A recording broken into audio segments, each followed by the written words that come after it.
Salut YouTube et bienvenue sur Bingeflixers. Alors aujourd'hui dans cette nouvelle vidéo, nous allons parler d'une série disponible sur Apple TV+, probablement une des séries les plus populaires de la plateforme. Il s'agit de Ted Lasso saison 3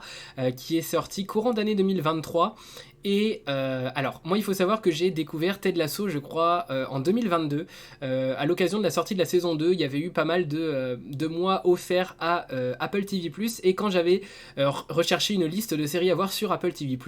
à peu près sur tous les sites et à toutes les personnes à qui je demandais, on me disait de regarder Ted Lasso. Donc j'avais regardé Ted Lasso, étant moi-même pas trop fan de football. Je n'y allais avec pas trop d'envie, j'avais pas mal d'a priori et je me disais, une série sur le football, peut-être que je n'apprécierais pas, et j'avais tout de suite été séduit par la série,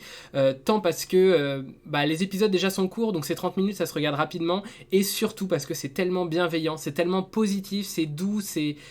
tout se passe bien, tout le monde finit heureux, tout le monde est toujours dans la bienveillance, enfin pas toujours, mais tout le monde est la plupart du temps dans la bienveillance, et toutes les choses qui pourraient aller mal finalement se finissent bien, et c'est un petit peu ce pourquoi on regarde Ted Lasso à chaque fois. Je pense que c'est aussi pour ça que c'est si populaire. C'est sorti évidemment à un moment où tout le monde avait besoin de beaucoup de positivité, de bonne humeur, et voilà. Et c'est une série extrêmement populaire qui marche très bien, mais pour cette saison 3, Ted Lasso, ils ont décidé d'abandonner un petit peu le format qui fonctionnait très bien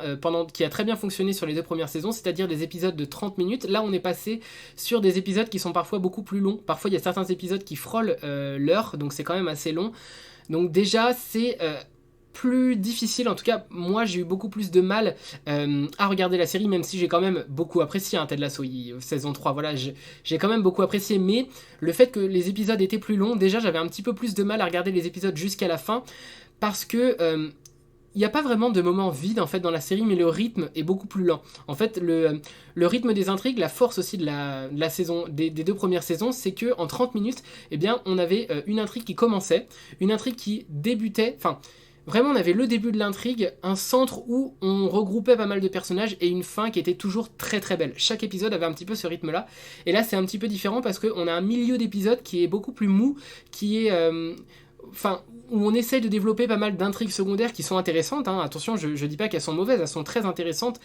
mais par moments on sent que c'est peut-être un petit peu trop, on essaye un petit peu trop de développer de personnages. Alors c'est triste à dire parce que j'adore les développements de personnages, mais là je trouve que parfois on en fait un petit peu trop autour des personnages. Je trouve qu'il y a pas mal de personnages qui sont amenés dans cette nouvelle saison qui, en tout cas moi, ne m'ont pas plu plus que ça, notamment le personnage de Zava qui fait évidemment référence à Zlatan. Voilà, ce personnage-là qui est présenté comme la star que tout le monde devrait avoir et qui va à l'AFC Richmond, évidemment, c'est le personnage central du début de cette saison 3, et c'est un personnage où on se dit, mais qu'est-ce qu'ils vont en faire en fait? Enfin, moi en tout cas, c'est ce que je me suis dit, et je trouve que le choix qui a été fait de développement de ce personnage-là est un petit peu étrange. C'est un personnage qu'on éloigne pas mal des caméras,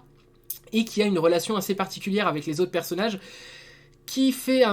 tout ça, ça fait un petit peu un environnement assez étrange, je trouve. En tout cas, c'est pas du tout ce que je m'attendais à voir de ce personnage-là, de Zava, c'est vraiment pas du tout ce que j'en attendais, et c'est vraiment étrange, je sais pas, c'est un personnage étrange qui, moi, ne m'a pas plus convaincu que ça, en tout cas. C'est un ajout que je trouve un petit peu regrettable, là où, dans les précédentes saisons, tous les ajouts qui étaient faits en termes de personnages et en termes de temps d'écran donné à certains personnages, je trouvais que c'était tout le temps vraiment des choix assez judicieux et assez intéressants, en tout cas qui, moi, me plaisaient. Là, l'ajout de Zava, j'avoue que dès le début, j'ai eu un petit peu de mal avec ce personnage-là, et par la suite c'est un personnage qui s'efface un petit peu de l'intrigue principale, et on a pas mal d'autres personnages qui sont amenés. Alors ça commence à faire vraiment beaucoup de personnages, et forcément plus on amène de personnages, et bien moins on a le temps de développer les personnages qui sont déjà présents, même si c'est très centré sur le personnage de Roy Kent et de Jamie Tart. Voilà, c'est vraiment les deux personnages, enfin en tout cas les deux joueurs de l'équipe qui sont vraiment centraux dans cette saison 3, et voilà, c'est pour me plaire, évidemment ça me fait plaisir parce que c'est deux personnages que... Alors, c'est pas forcément des personnages que j'apprécie, c'est vraiment des personnages qui, dans leur écriture, font que personnellement, c'est pas le genre de personnage que j'apprécie, mais je trouve que leur relation est vraiment belle en fait à voir. Je trouve que c'est vraiment une belle amitié, une amitié assez, enfin, plus ou moins sincère, ça dépend des moments, mais je sais pas, la façon dont est écrit leur amitié, je trouve que c'est beau, tout simplement. C'est une relation que j'apprécie entre ces deux personnages-là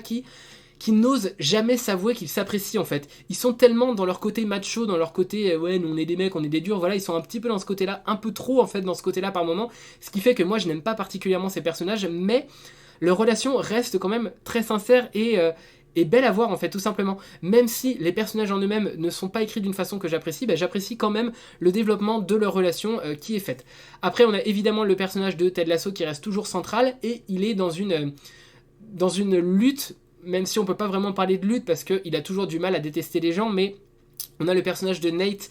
donc Nathan Shelley je crois, qui était l'assistant coach dans les premières années, dans les premières saisons, et là Nate a été recruté par un club étranger, enfin un club étranger non, un club anglais, mais un club rival de la FC Richmond, et on a cette rivalité entre Nate et Ted Lasso, mais c'est surtout Nate qui a une certaine jalousie envers Ted Lasso. Alors moi je comprends pas trop pourquoi, je pense qu'on lui a pas mal monté la tête, c'est surtout ça, et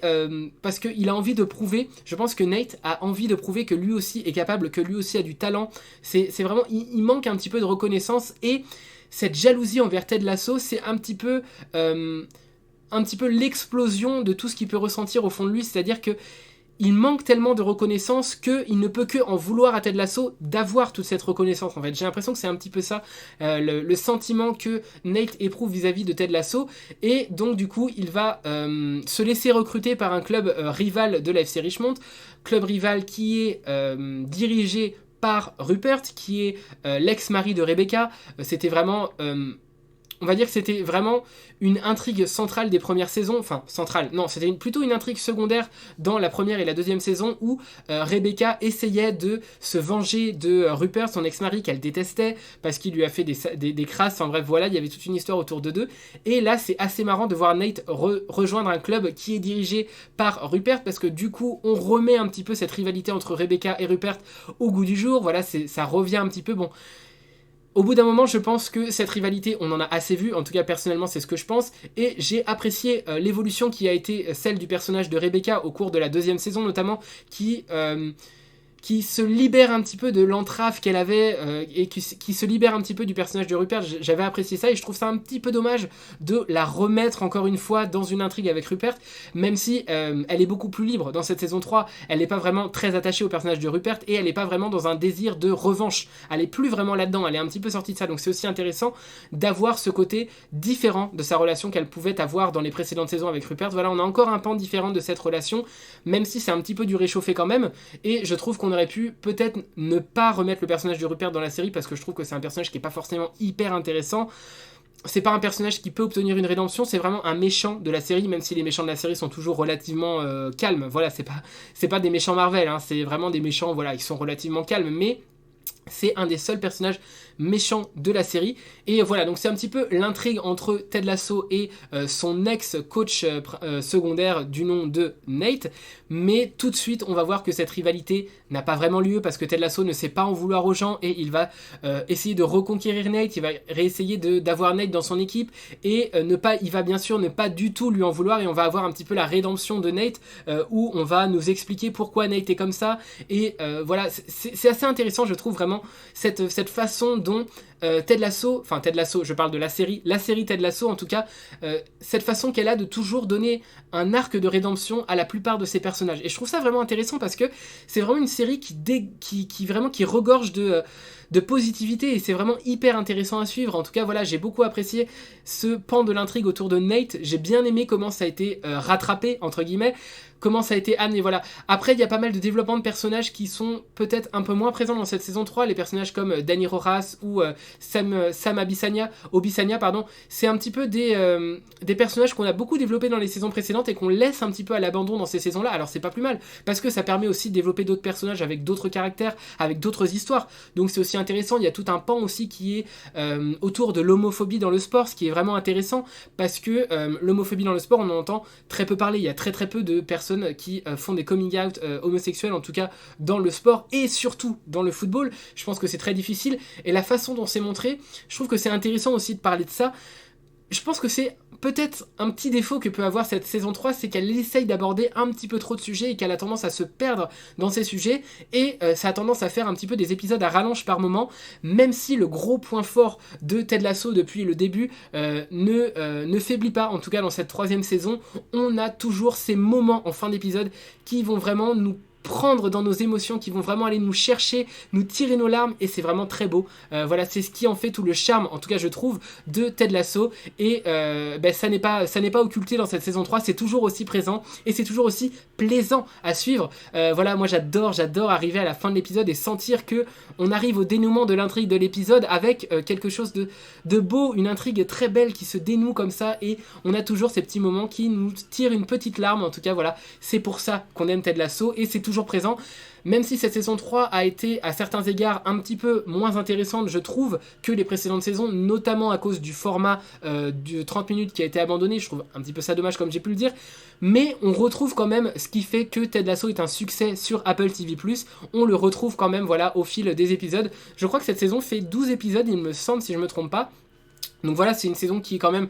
un petit peu long, voilà, des épisodes d'1 heure, 12 épisodes d'1 heure, c'est quand même assez long à regarder, mais c'est toujours aussi intéressant. Ça perd peut-être un petit peu en addictivité qu'on pouvait avoir, je pense que c'est aussi dû au format, mais voilà, ça perd un petit peu en addictivité, on a un petit peu moins envie de regarder les épisodes suivants qu'on pouvait l'avoir au cours des précédentes saisons, mais ça reste toujours très bien. Voilà, moi globalement, si je devais donner un avis très global autour de cette saison 3 de Ted Lasso, je dirais que je l'ai apprécié, que je regarderai la saison 4 s'il y en a une, et je pense qu'il y en aura une, parce que c'est une bonne série, une série qui fait plaisir à voir, une série feel good vraiment,